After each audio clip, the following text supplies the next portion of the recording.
Hello, everyone. Welcome back to the Untitled Marvel Project. I'm your host, Tanner Dykstra. Seated next to me is my illustrious co-host, Tucker Hazel. Now, as you might know, there is no new episode of a Marvel TV show or a Marvel film to review this week. Nope. But we're going to be talking about what the future of Marvel has in store. Phase 4, as it's being called. But before we do that, I want you to subscribe to this channel. I want you to like this video. I want you to ring-a-ding-ding-dong that bell. Oh, that's Tucker a lot Hazel. of ding-dongs. Oh, hell yeah.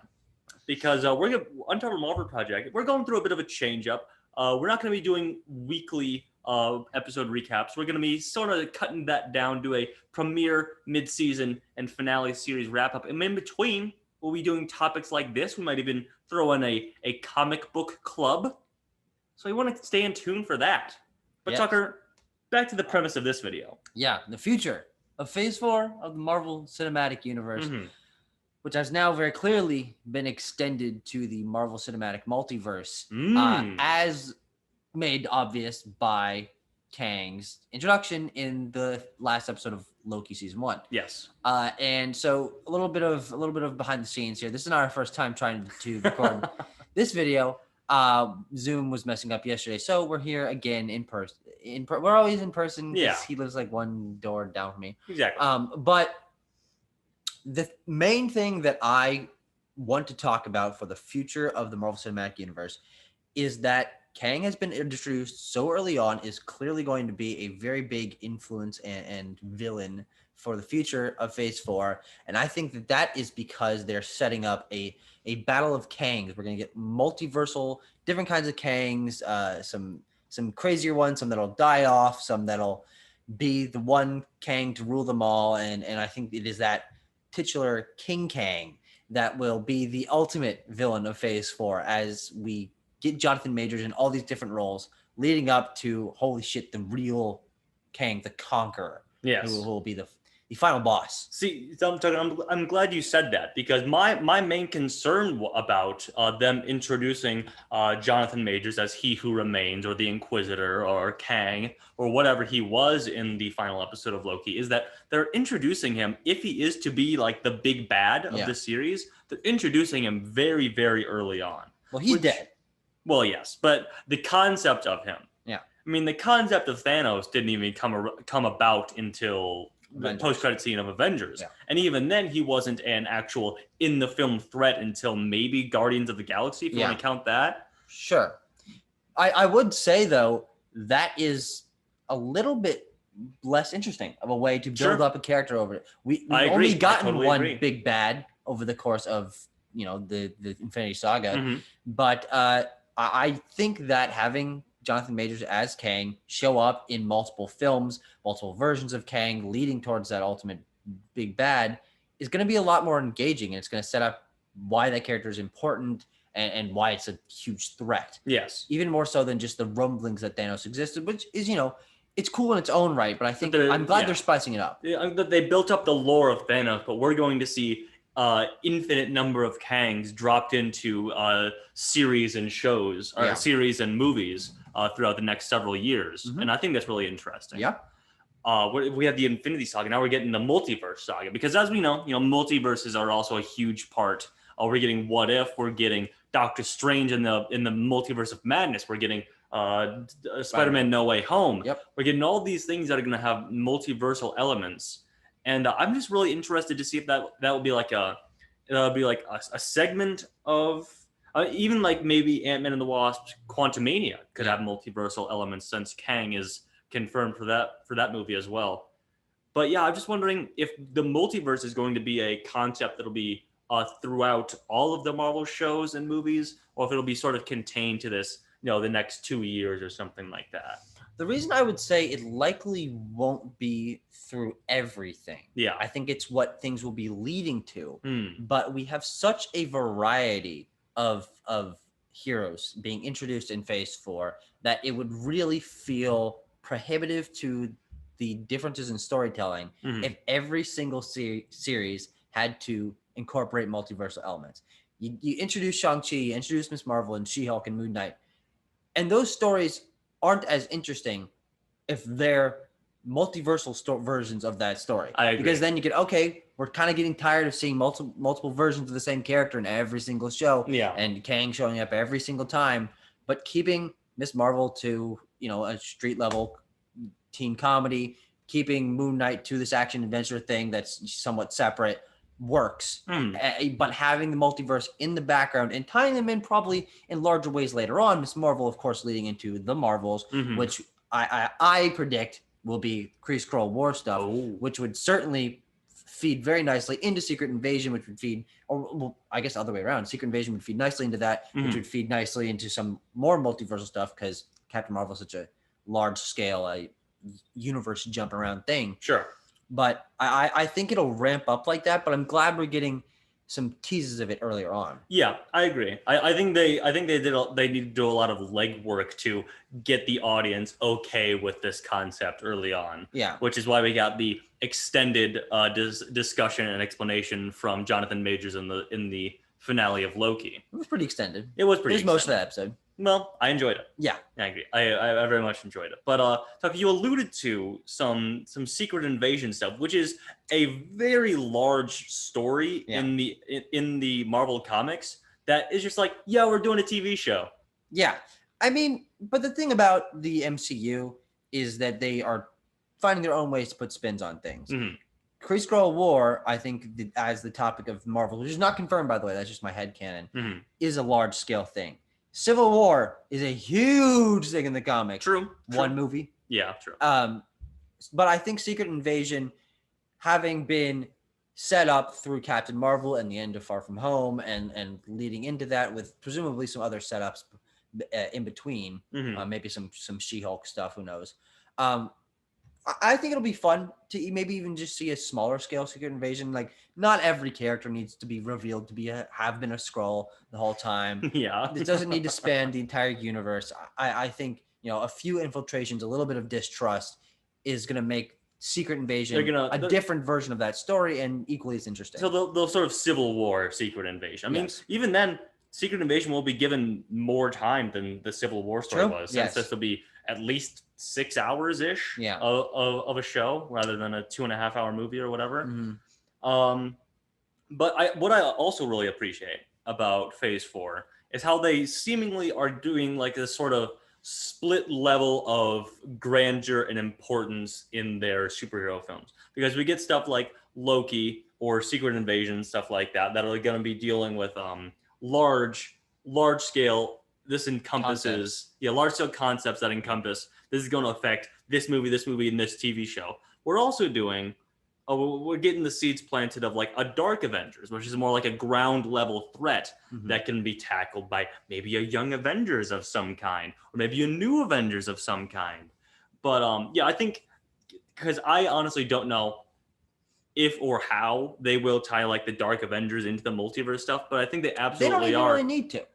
Maybe one character from there ends up, staying around. If the Dark Avengers is a thing and it's being in there, gonna have the Thunderbolts, I guess. Whichever one you want to call it.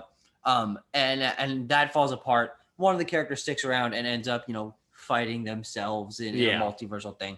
I think it can tie in loose ways like that, but I like that there is, you're right, multiple storylines being set up. There's layers of Phase 4 coming up. We got the cosmic stuff. God, I'm so excited. Cosmic multiverse. And we got the ground level. We got your Black Widows, your Young Avengers, your Thunderbolts. Yeah. Your Falcon and your Winter Soldiers, your Captain America 4. Maybe the Dark Avengers Thunderbolts will be folded into that. There's a lot of potential there. That we also don't know what's going to happen there. I think it's not as exciting to me personally, but on a scale of like, in the concept of what Phase 4 is going to be, I think equally the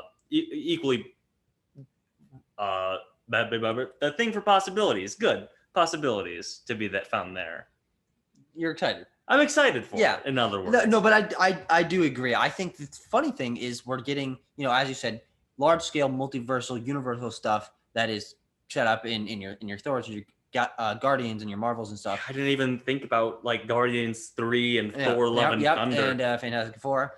But there is also a sort of half but third area that's being covered here, which is the sort of darker side, which is your Blades and your Moon Knights and stuff Oh like yeah, that, which maybe like is ground a level. Marvel Knights even. Yeah, but Oh, it is otherworldly and mystical.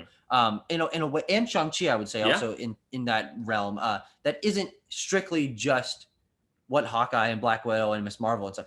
But even then, all of these shows, I think, will feed into each other and movies will feed into each other in interesting ways that we have no way of predicting. Yeah. Would you have predicted that Yelena's going to be the villain, the antagonist of Hawkeye? I did not peg that. Absolutely not. But that's an interesting way to tie those two it together. Is. It's very interesting. And it somehow makes me even more interested in watching that Hawkeye show.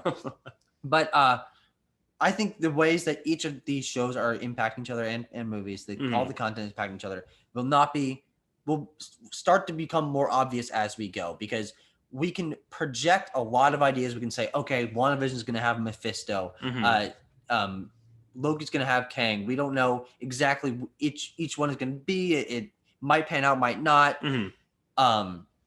Will Miss Marvel really introduce Inhumans as a larger concept? Okay, then they have to deal with that. Yeah. How is Multiverse of Madness going to deal with the ramifications of Loki, of No Way Home? Is that going to really be like?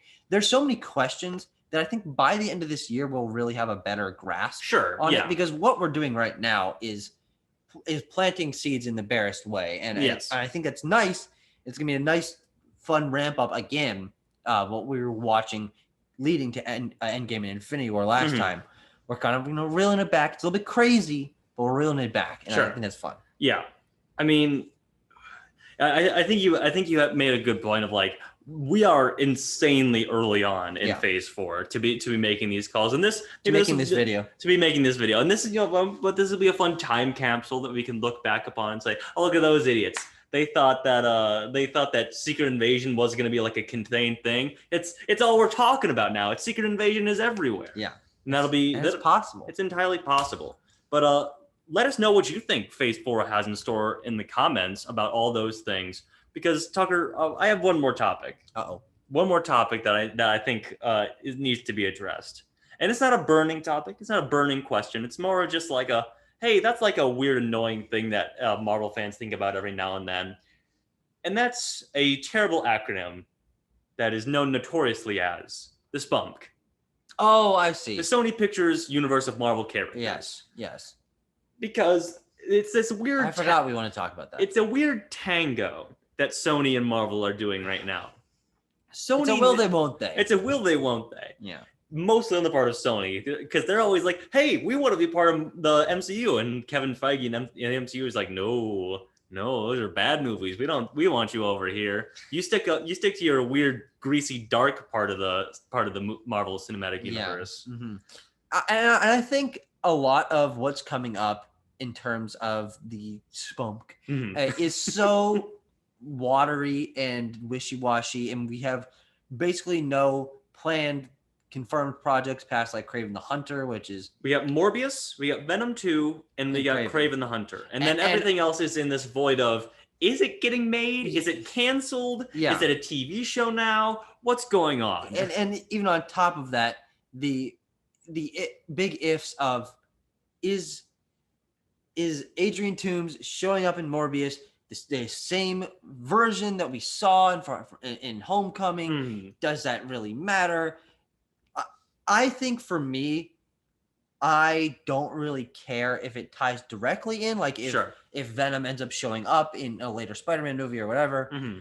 I do like the idea of it still technically being canon, though, even if it doesn't impact the larger universe. Okay. Like, we're probably going to only see Vulture in the core MCU one more time. Yeah. This is just, in Morbius, it's a Vulture side story. He doesn't have to mention it at all in a future Spider-Man movie, but we know it happened, and technically it is canon. So Kevin Feige doesn't have to worry about what the fuck is going on over there. They can use a couple characters if they want to, just for fun.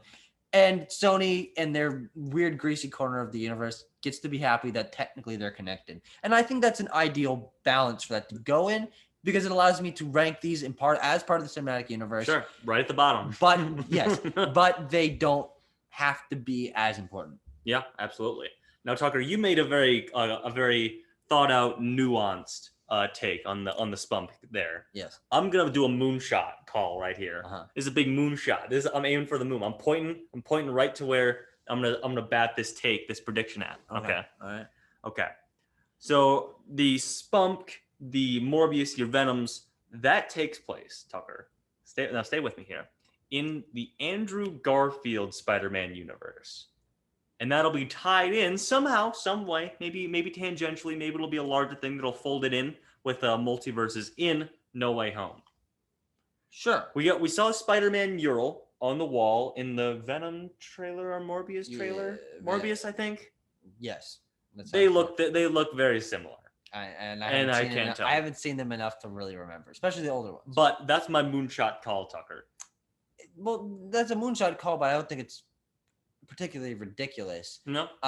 They of course obviously have the rights to those Andrew Garfield universe things. There have been no hints so far.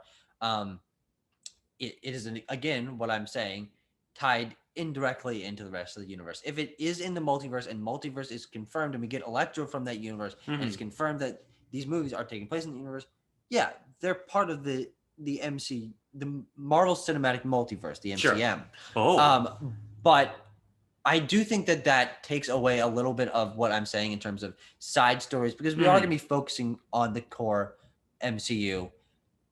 For most of the stories, there's going to be a couple fun side stories if they diddle with the multiverse in a couple of movies. But I don't think we really need to get full other universes that are fleshed out. Okay. I think they're really going to end up being side stories, and having Vulture show up in Morbius, then it's like, okay, well, that's a different version of Vulture that's played by the exact same actor. By the way, they could just very easily cut that part out of the movie. Yeah, and pretend that it's never in the trailer. Very easily that could happen. Good point.